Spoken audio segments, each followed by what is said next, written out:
François Bon, 1925-2025, un an avec Howard Phillips Lovecraft. On est le 28 juin, samedi pour nous, dimanche pour eux. On va tout de suite aller les voir. Ordi, ah bah dis donc, ça c'en était. Du prologue, actif, rapide, efficace. Ordi, j'ai dit. Et on ouvre une nouvelle page du carnet, une page à cheval sur juin et juillet. Wow, chaque fois, moi, je frémis, c'est les compiles mensuels à faire, mais ça veut dire que on avance dans notre grand projet. Cette semaine, dimanche 28, lundi 29, mardi 30, et ce sera mercredi pour eux le 1er juillet, mardi pour nous. Et vous voyez que sur la petite marge en haut, oh, il a triché, il a repris ce qu'il n'avait pas eu la place de mettre hier. Hier, c'était écrit tout serré, tout serré. Ils ont emmené Sonny Belknap Long à Inwood. Et Inwood, c'est ce quartier de Manhattan, ou plutôt au nord, plutôt au niveau du Bronx, mais côté Hudson. Les Lovecraft, Sonia et Howard s'y étaient rendus il y a moins d'une semaine. Ils avaient été enchantés par ce côté rural, là, en pleine île de Manhattan, puisqu'on n'est même pas au niveau de Yonkers où ils vont aller aujourd'hui. Il y a des chemins de ferme, il y a des pentes escarpées, il y a des falaises. Et c'est des zones qui sont celles de l'expansion de Manhattan. Manhattan étouffe, pousse par tous les bords vers Staten Island, sur le New Jersey, par Newark et Elizabeth. Là aussi, ils s'y sont rendus. Et aujourd'hui, on va avoir confirmation que ce n'était pas une supputation en l'air. Donc, ils se lèvent de bonne heure et en général, quand on fait une grande balade comme samedi dernier, ben non, le lendemain, on se repose, d'autant plus qu'hier, c'était les épreuves reçues pour le numéro du United Amateurs à sortir en septembre. C'est pour ça qu'il a débordé. Il a fini le soir, dans la nuit, de lire ces épreuves, puisque ça lui revient en tant que directeur éditorial, et à 11h du soir, il est sorti pour aller les mettre directement à la poste, et qu'on a plusieurs levées par jour et par nuit, et c'est comme un fonctionnement continu associé à la grande ville. Et malgré ça, malgré à la fois la grande balade hier et puis cette performance qui est de relire toutes ces épreuves, on se lève de bonne heure. Et comme on est dimanche, qu'est-ce qu'on fait le dimanche? Quelquefois, eux, ils le font dès le samedi soir. D'ailleurs, il est très possible que comme il est descendu donc au bureau de poste à 11h du soir, il soit remonté avec le New York Times qui, pour le week-end, inclut toujours évidemment le supplément littéraire, une sorte de bouclette, de journal dans le journal, en plus petit format. Même chose pour le supplément photographique. Alors c'est des sections, section 1, section 2, section 3, section 4, les suppléments étant en plus petit format. Aussi les pages arts et spectacles, les pages magazines. Et hier soir, non, on ne l'a pas effleuré. C'est aujourd'hui qu'on prend le temps, ce matin, d'ouvrir le New York Times. Alors, qu'est-ce qu'on va faire, nous? On va le faire en même temps qu'eux. On a le droit. Et moi, c'est toujours cette curiosité. Lovecraft, il est comment dans son être au monde?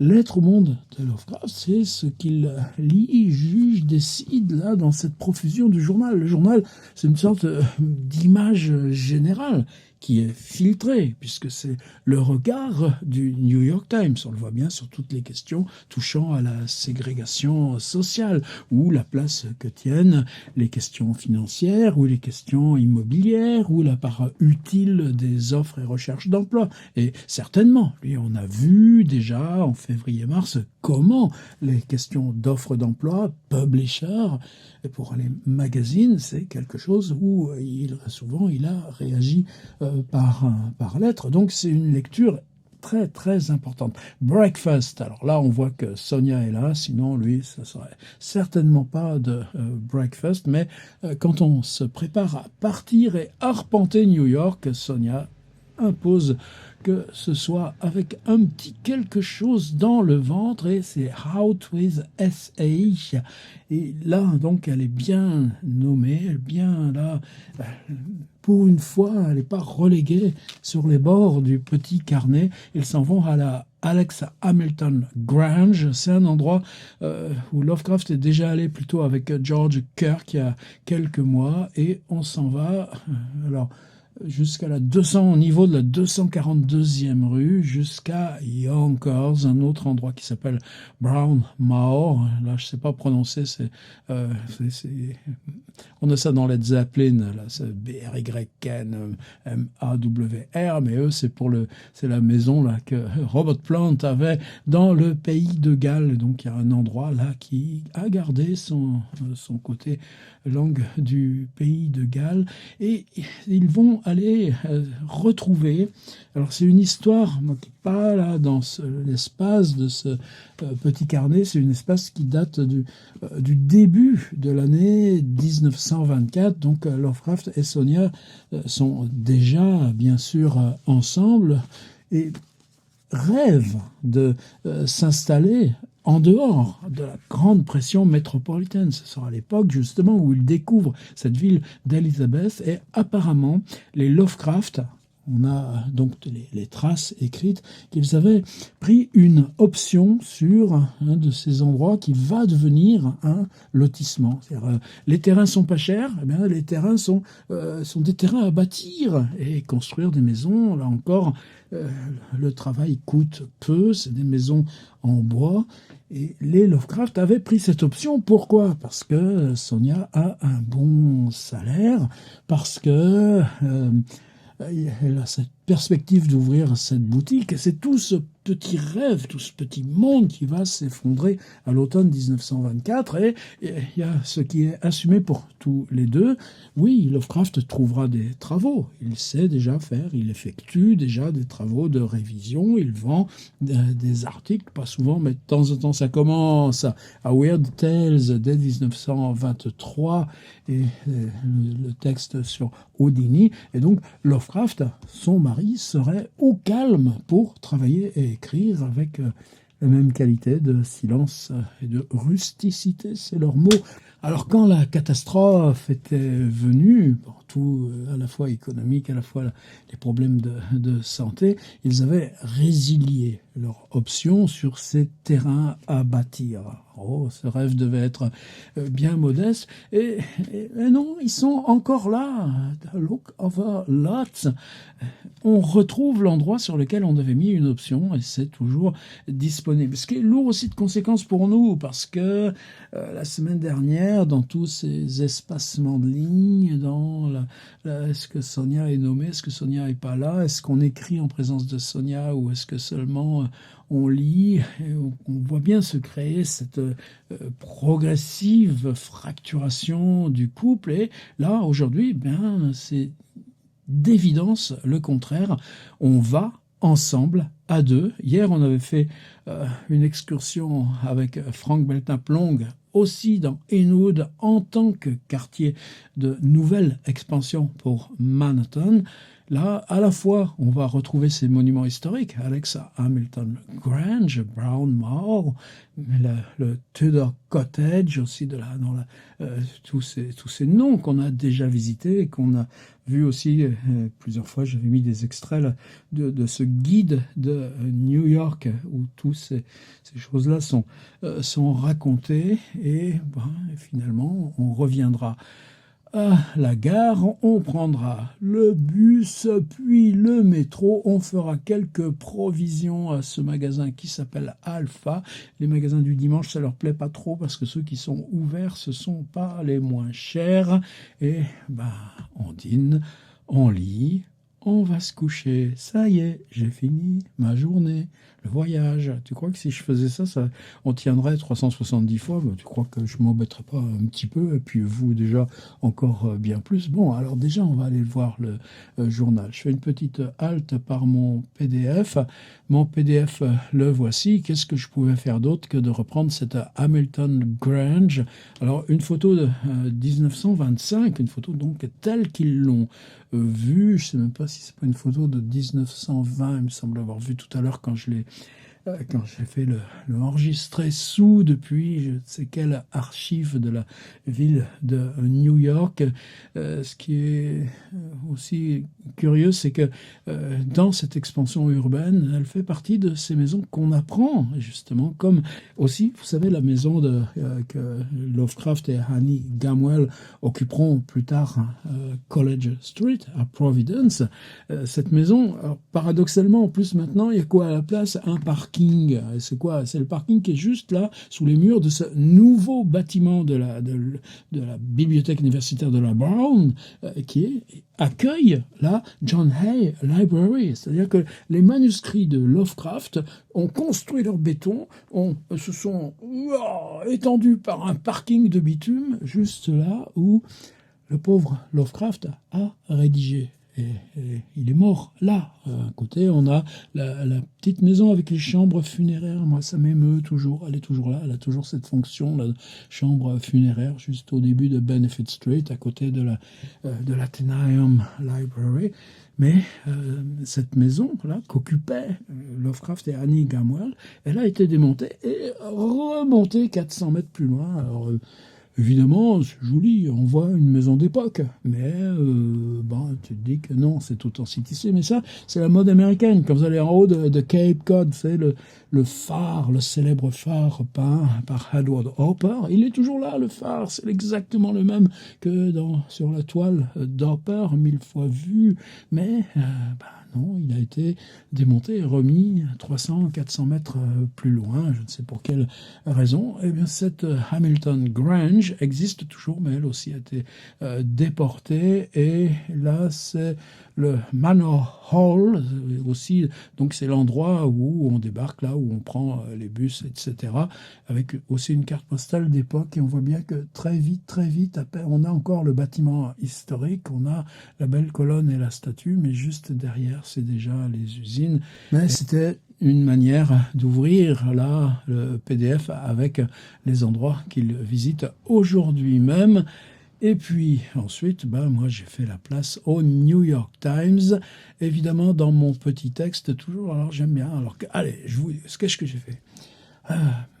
New York Times et ses suppléments, ils le lisent, on va en faire autant bien sûr. Une belle évasion depuis Governor's Island, c'est à leurs pieds. Rendez-vous à Nick Carter. Nick Carter, on y reviendra. Rendez-vous 2. Stériliser les handicapés mentaux, oui, c'est dans le Wisconsin, mais ils ont refusé. À leur honneur. 3. Crime parfait à San Francisco. Ça aurait pu, mais non. Waouh. 2 étudiants qui ont un plan, mais alors un plan génial pour obtenir une rançon de $50,000. Mais ça va foirer. 4. Surproduction éditoriale. C'est dans le supplément livre. Il y a un article pour protester sur le fait que 100 livres vont paraître cet été. Donc la surproduction éditoriale concertée, qui tue évidemment le livre. Chaque année, la rentrée littéraire en France, allez, 450, 480, 500, tous les copains qui disent « Ouais, mon nouveau livre qui sort en septembre !» Et puis on recommence en janvier. Vous voyez, c'est quelque chose qui est tellement lié là au capitalisme de la production marchande que déjà en 1925 à New York, c'est le cas. Ah oui, il y avait une belle publicité sur Long Island qui veut devenir la 2e Jamaïque et c'est le petit village de Babylone. Alors Babylone, c'est mon copain Arnaud Maizetti qui, là, fin août, propose une biographie de la ville de Babylone chez un éditeur bordelais, l'Arbre Vengeur. Aucun rapport, mais là, cette publicité de Babylone, évidemment, on va aller la regarder. Une chose un petit peu curieuse, le New York Times publie dans ses pages-là une photo de son propre service de publicité. C'est-à-dire, pour une rare fois, on voit les gens là qui se travaillent. Or, c'est un service, c'est un centre d'appel téléphonique. C'est-à-dire, les publicités, quand vous voulez l'insert d'une publicité, même objet perdu, 2-3 lignes, même souvent, vous verrez que sous les articles, même en première page, il y a des petites publicités d'une ligne qui se glissent. Là, on a la photo de cet intérieur du New York Times. Évidemment, on va aller y voir. Et je me dis dans le New York Times, dans le supplément livre, on a toujours une petite place pour nous, Français. Oh, ce serait plus le cas aujourd'hui. Alors là, aujourd'hui, on a une page sur Renoir, le peintre, et une demi-page sur Pierre-Louis, vous savez, le grand symboliste, ami de Debussy. Et une page aussi sur le Barnard Cloister. Là, j'aurais pas relevé, mais Lovecraft et Sonia y sont allés la semaine dernière. Donc on le prend, bien sûr. Et une drôle de chose. Oh, les linguistes, ils ont toujours des drôles d'idées. J'en ai fréquenté quelques-uns en France, et des drôles d'idées aussi. C'est, oui, vous pouvez décliner entre rule, c'est cure, c'est jamais le même U, et pourtant c'est toujours la même. Donc, si on mettait plus de lettres, ce serait plus facile de savoir comment on prononce la langue anglaise. Ce serait plus rigoureux. Donc, on a inventé un système où, avec 48 lettres et non plus 26, on utiliserait la langue anglaise bien plus scientifiquement. Voilà, allez, on va y voir de suite. On s'en va dans le New York Times. Et moi, ça me fait toujours un petit magazine bis, mais c'est mieux d'aller le feuilleter ensemble. New York Times, dimanche 28 juin 1925, c'est la page 1 et on a seulement 186 pages à feuilleter. Qu'est-ce que j'ai pris sur la première page? Je crois que oui, justement cet article où 3 prisonniers s'échappent de Governor's Island. Alors Governor's Island, vous savez, c'est juste en face Red Hook. Vous avez Manhattan, il y a Brooklyn, plus loin c'est Coney Island, etc. Et en face c'est Staten Island et Governor's Island, qui est une sorte de base militaire. 3 prisonniers s'en sont échappés. Boum, tu zigouilles les gardiens, tu prends la barque et ils ont arraché des planches du fond de la barque pour ramer avec ces planches, rejoindre Brooklyn. Et vous voyez les gens que peuvent croiser là, dans la rue, Sonia et Lovecraft. Et ce petit récit, c'est celui que j'ai traduit, ça fait partie du protocole. Chaque jour, transcription, non, pas transcription, traduction. Je fais toujours bien rigoureusement la différence, transcription, traduction. Là, ça, c'est travail humain. Il y a un petit sigle au Japon maintenant pour dire ce qui est fait. Alors, le travail humain, est-ce que c'est à la main? C'est au clavier? C'est quand même avec des dictionnaires? Qu'est-ce que ça veut dire par rapport à l'usage d'instruments plus perfectionnés, mais que tu agis quand même avec les mêmes gestes? C'est une autre discussion. Alors je me suis fait un petit pense-bête parce qu'au début je me perdais, je passe un temps énorme, alors qu'en vidéo là, le temps est compté. Dire mais où il était cet article, où il était cet article? Alors là ça me dit mon pense-bête sur Ulysses, là, mon logiciel de prise de notes, c'est page 3, et page 3 c'était ça qui m'avait attiré l'attention. Kills Wisconsin Bill. Alors toujours Kill Bill, cet art là, du monosyllabe dans la langue anglaise. Kills Wisconsin Bill to sterilize. On avait pris dans le Wisconsin un décret pour stériliser les malades mentaux. Et le gouverneur a mis son veto et a refusé que ce décret soit appliqué. Bravo, gouverneur Blaine. Les gens enfermés dans les asiles. Combien on en a dans les histoires de Lovecraft? L'histoire tenait la chose sur le seuil, tenait tout le dernier chapitre de Innsmouth. On enferme ceux qui énoncent un mode de réalité différent de celui qui est prescrit dans les asiles. Cette question de la stérilisation, bien sûr, on l'a vu revenir avec les nazis, avec Vichy et tout ça. Ça méritait évidemment qu'on le retienne, cet article. Et on s'en va à San Francisco. Health admits hoax to obtain. Alors, toujours là, il faut que tu t'accroches toujours là pour comprendre. Moi, c'est pas facile pour moi, ces trucs-là. Alors, ils avaient inventé, c'est 2 gamins d'université, de bonne famille. Ils avaient inventé le plan d'un crime parfait qui leur rapporterait 50 000 $. Alors évidemment, ils ont chopé un milliardaire, ils ont bien identifié le milliardaire. La femme de ce milliardaire, elle a une sœur qui est beaucoup plus au nord, vers Chicago.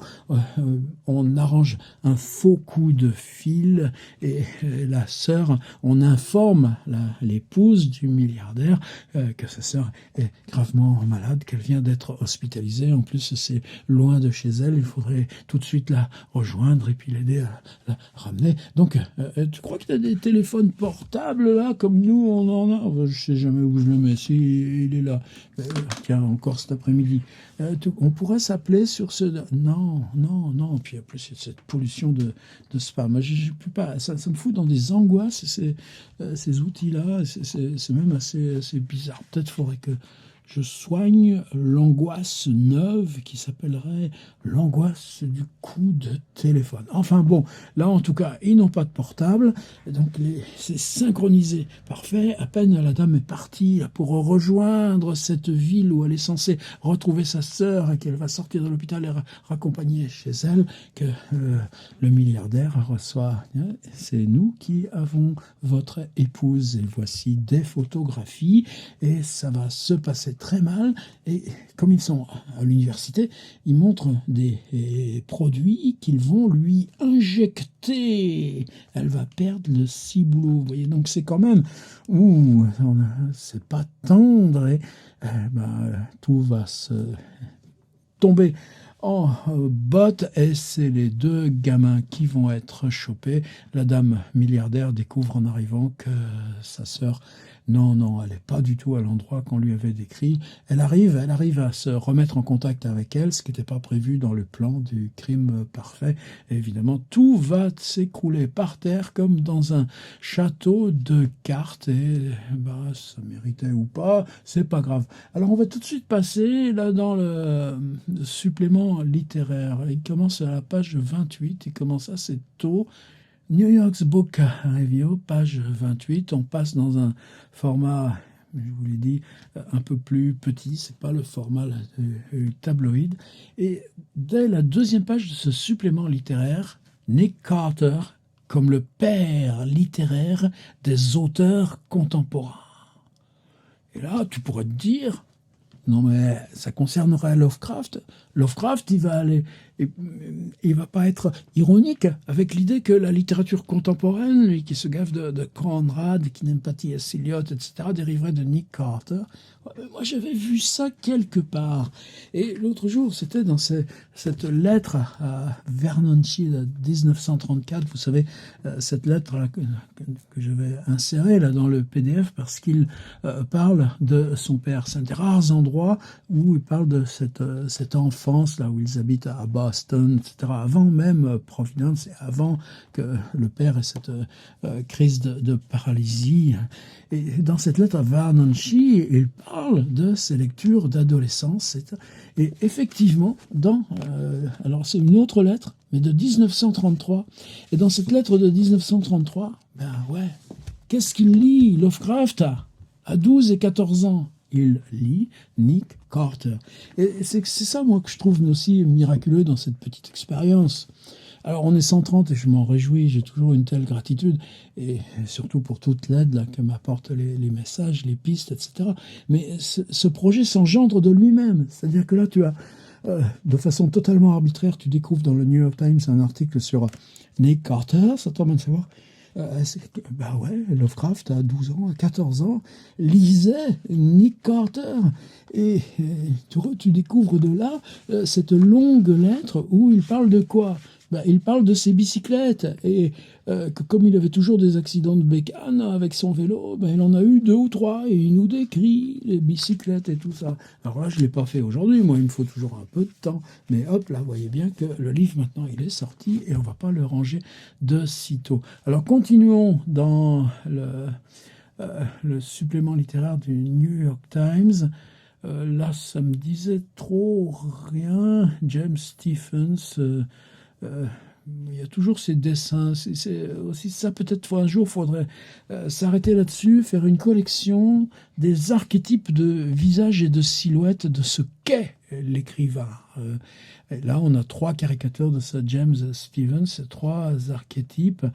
Et cette page sur Renoir, et là j'ai cherché, apparemment c'est sans mention, donc là c'est signé Edith Valerio, donc c'est une femme qui écrit cette grande page sur Renoir, mais sans qu'il se soit associé à une parution ou à un livre, donc question ouverte en tout cas. Ça aurait été une page pour moi plutôt à mettre dans le magazine que dans le Book Review. Et là, cette page, par contre, là, c'est intéressant. Le New York Times dit, mais enfin quoi pendant l'été, là, on va nous sortir plus de 100 bouquins.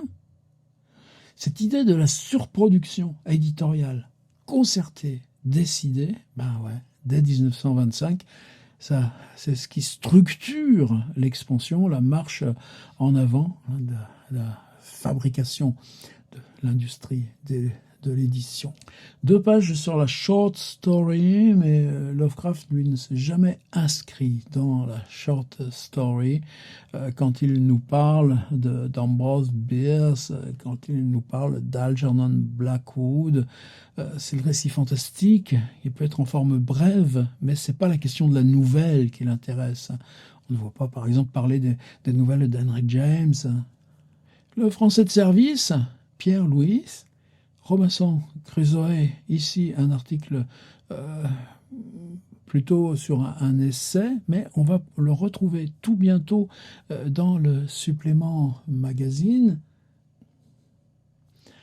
On continue, on arrive à la partie immobilière, et c'est dans cette partie immobilière qu'il y a cette belle publicité. Pourquoi ?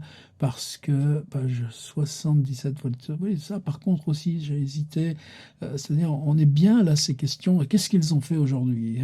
Donc la semaine dernière, ils sont allés à Elizabeth pour repérer, et là, ils s'en vont, ils sont montés sur Yonkers pour voir ce lotissement dans lequel autrefois ils avaient fait une réservation. Ils ont pu constater que le lotissement il y a toujours des choses possibles, et l'article c'est ça, oui, Yonkers Business Center Shifting, et on l'a vu d'ailleurs à chaque semaine, Yonkers et Newark comme expansion de la ville, et là toute la page se fait sur le développement suburbain de New York. Et alors New York évidemment c'est Brooklyn, c'est Long Island, c'est Manhattan, c'est le Harlem et le Bronx, Staten Island, mais on est vraiment dans quelque chose qui est totalement de l'époque, le nouveau Flatbush.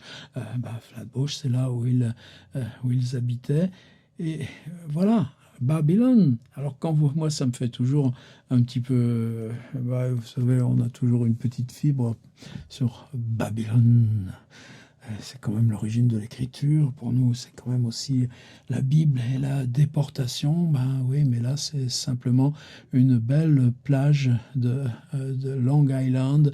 Ils étaient allés il n'y a pas si longtemps, un dimanche, toute l'équipe des Boys visitait la maison de je ne sais plus quel poète. Ils avaient pris la ligne de train qui s'en va à Babylone. Ils étaient descendus 2 ou 3 stations avant. Vous voyez, le Fast Electric Service Long Island. On avait relevé aussi, c'était le jour où ils ont électrifié cette ligne. C'est une des premières lignes suburbaines, toujours ce mot, à avoir été électrifiée. Et Babylon is coming into its own. Et on peut trouver des logements à $10 le mois. Tu crois? Low opening sales price mais c'est quoi? C'est juste des bungalows tout près là de la côte. C'est des bidonvilles qu'on vous propose pour $10 par mois. En tout cas, eux, ça les intéresse pas.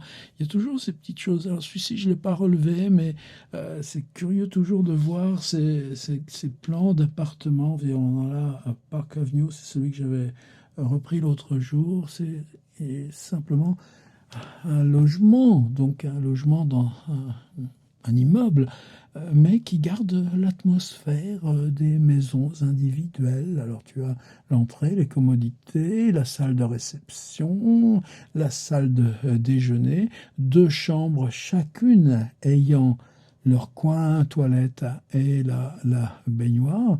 Et c'est derrière la cuisine, vous voyez, comme elle est toute petite, qu'on a une chambre de domestique qui a quand même, elle aussi, son propre WC. C'est intéressant ça, d'être en veille, je dirais simplement là-dessus. On arrive au supplément photographique. Alors, supplément photographique, c'est du scannage automatique. C'est formidable qu'on ait les archives du New York Times depuis 1876 et on peut suivre les progrès de cette reproduction de la photo. Mais quand je fais des copies écran, ça marche pas. Il y a cette magnifique photo que j'ai reprise dans le PDF. Un opéra qui s'appelle Rosaria, et c'est cette qualité graphique. Je suis même pas sûr que ce soit photographie ou photographie retouchée ou photographie en tout cas servant de base à une gravure, on dirait plutôt. Et donc toutes ces techniques mixtes, comme on dirait aujourd'hui, important à relever. Plusieurs fois je suis revenu sur cette question que dans l'archétype de la reproduction de visage, c'est quoi? Les jeunes filles mariées, la question du sourire n'est pas devenue la norme. Salut André Guinter. Mais il passe pas par là, André, je pense pas. Mais on peut avoir des photos magnifiques de visage, mais vous voyez, sur les 4, est-ce qu'il y en a une qui sourit? Non, ça sert à rien.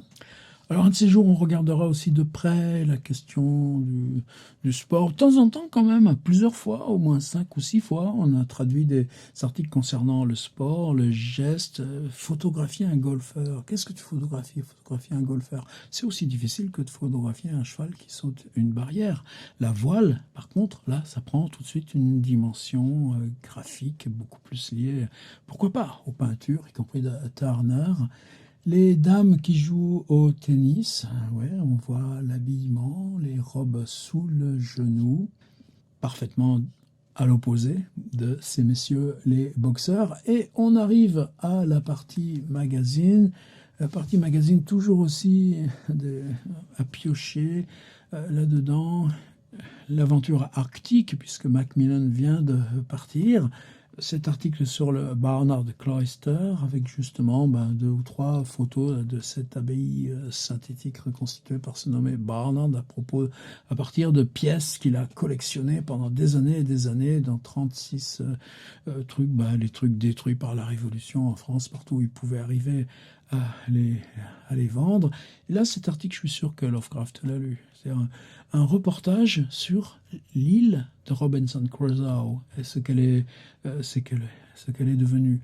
Et des choses, tiens, ça aussi, j'aurais peut-être pu le prendre. On se sert encore en 1925 de lampes à huile. Et oui, la lecture est plus vivante quand tu lis avec une mèche d'huile. Je n'ai pas approfondi ça.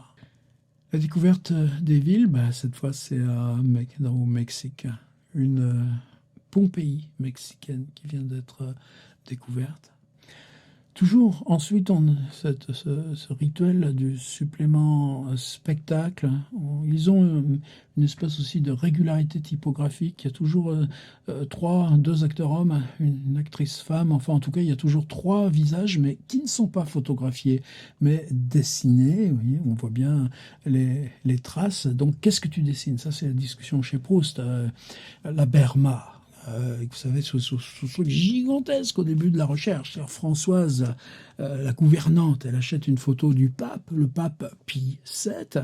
Quand elle achète le pape, elle achète la tiare, la crosse, la robe, et à peine si on voit le visage, des petits yeux. Mais c'est le pape. Lui, le petit gamin avec sa pièce de 5 francs, il achète une photo de l'actrice La Berma. On voit une dame qui a un portrait de Sarah Bernhardt par Nadar, tel qu'il nous le décrit. C'est une femme qui fume avec un fume la cigarette très long, dans une pose hiératique, les jambes croisées et immobile. Est-ce que c'est une actrice? Non. Alors là, cet archétype de l'acteur, c'est par le regard, la position du menton. Et là, c'est l'autre archétype là, de l'auteur de théâtre, c'est dire Modern Day Types and Tones, on ne cache pas. Et il y a toujours cette page, par contre, que je trouve extrêmement intéressante et à laquelle possiblement participe Alfred Dench, qui est un ami de Lovecraft, mais apparemment il y a pas mal de semaines qu'ils ne se sont pas rencontrés, il ne vient pas aux réunions du Caleb Club, d'ailleurs il n'en fait pas partie. Et là, il y a toujours un article technique, c'est-à-dire pour aborder le cinéma, tu parles de c'est quoi le making of. On a vu comment on compose la musique, on a vu qu'est-ce qu'on voit depuis celui qui est derrière la caméra. Et là, aujourd'hui, le thème là, de cet article technique dans la page cinéma, même si les archétypes sont toujours présents dans les illustrations, c'est un régiment. Comment décrire ce régiment de personnes, le mot régiment est là, qui sont derrière chaque image.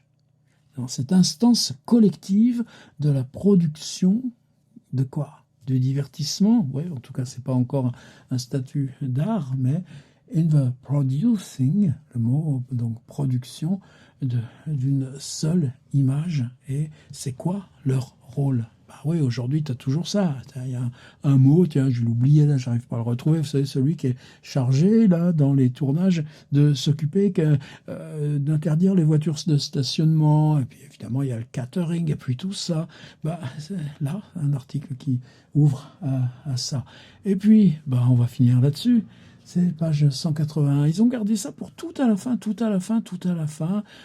coup, on n'a pas regardé les offres d'emploi et tout ça. C'est page 181. Comment vouliez-vous que je ne tique pas sur ce titre? Le futur de l'homme dans les airs, ça serait aussi à lire, mais un nouvel alphabet anglais pour nous assister. Ouais, mais c'est aussi la question du code. Toute la question pour nous du réel et du code. Là, c'est ça, c'est dire, c'est pas dans le bon sens. Nous, on dit le code, on va le faire avec du binaire, avec du 0 et des 1. On va pouvoir faire des bases gigantesques et si on va assez vite, on va pouvoir décrire le monde. Lui, il prend le chemin inverse. Il dit, au lieu de 26 lettres, je vous en propose 46. Des U, voilà, 1, U2, U3, U4, U5, UA et un V. Et pareil pour les B, C, D, B comme bad, C comme call, D comme sold. Oui, j'apprends l'anglais à force. Je vais finir faire des progrès au cours de l'année. Et par contre, il y a le he, le E comme met. Il y a le he, le E comme veille. Il y a le E comme dans delay. Il y a le E comme dans hen, le coq. Et le E comme dans hedge, le bord. Et le E comme dans New York Eve, le jour de l'an. Et puis ensuite, on passera à F, G, etc. Voilà, on a lu. Et Lovecraft, alors, comment il a réagi à cette histoire-là d'alphabet? En tout cas, content d'avoir trouvé cette piste-là de la nouvelle lettre à John Vernon Shee sur son adolescence et son enfance. On a de quoi continuer à progresser. Il a lu le Times avant d'aller avec madame voir là le lotissement où un petit bonheur à l'américaine serait possible. Est-ce que vous croyez que Lovecraft, dans ce moment précis, où il découvre que le lotissement, il y a encore des terrains disponibles, et qu'il voit le gars, l'agent immobilier qui est chargé de les vendre, et qu'on discute avec lui, dans sa tête, est-ce qu'il y croit? Et là commence, évidemment, ce qui légitime que nous, on continue l'exploration à demain.